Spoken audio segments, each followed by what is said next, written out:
Ang nasa isip ko lang po talaga yung mga work. Wala po talaga sa isip ko yung magka-love life. All of a sudden, na-love at first sight ang tao na to.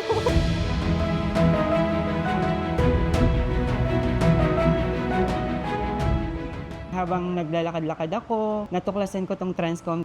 Mataringa. I'm from the Dominican Republic, and what made me decide to move here is a really long story. So I've been with my sister my whole life since we were in the belly. I convinced her to just move to the Philippines together. Nag-start ako kay Transcom 2022. Pero before pa, nag-OJT ako dito. Nirefer ako ng friend ko. Sinabi niya na may opening dito sa recruitment. Since nauna ako dito kay Transcom, talagang noon pa man, binibenta ko na talaga yung benefits natin. Kasi sayang yung makukuha mong benefits like perfect attendance rewards natin, medicine and vision reimbursement, retirement. Sobrang dami talaga. So why not mag-apply ako and para magkasama na rin kami sa isang company.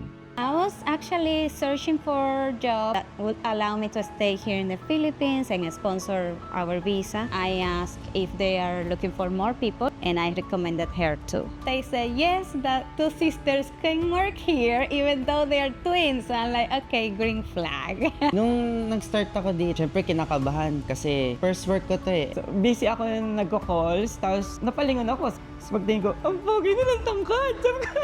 Hindi ko na-expect na may magkakagusto sa akin. Lalo na introvert ako eh. So, nung nag-start na kami sa production, sinabi ko sa sarili ko, focus lang sa work. Kung may dumating man, I'm open naman. Na-love at first sight talaga ako sa kanya. Bait-bait niya talaga tingnan, napaka-baby yung face. Me and Sol, we are best friends. So every time we can spend time together, we will. Yung shift schedule namin almost the same. Tapos sabay mo papasok, sabay rin kaming uuwi.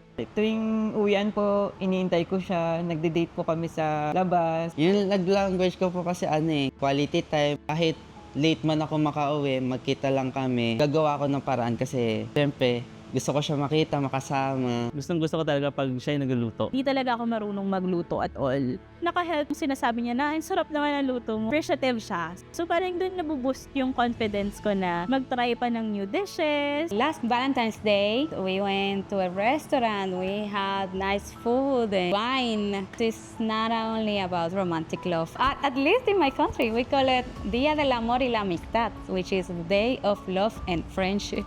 Nag-Macau kami. Doon ako nag-propose. Dream ko talaga yon. Fox, totoo pala yung feeling na parang tumigil yung buong mundo. Yung wala kang nakikita sa iba kundi siya lang. Ganon. Napa-atras siya. Kumbaga parang nagulat. Nung nalaman niyang reality na talaga yun, bumuo siya. I had a very traumatic experience. I was held up by a taxi driver. She has my live location, so she was able to trace my phone. I was very upset, but I was very grateful to the police. They did everything. They were working with me on the phone, looking around the area, and they found the culprit like in less than 24 hours. Super happy talaga ako na nasa isang workplace lang kami. Ang swerte ko naman, napunta na ako sa healthy environment. Karoon pa ako ng makakasama ko sa buhay. Kung ano-ano man yung mga challenges na yan, talagang nandun siya. Sinupport niya ako all throughout. So imagine if I were alone here, I wouldn't have survived. Cannot picture a life without her. Masaya na nakakasama mo araw-araw yung taong mahal mo, mas naalagaan mo siya, nabibigay mo yung attention na time mo. So we really love the job, the company, and the people.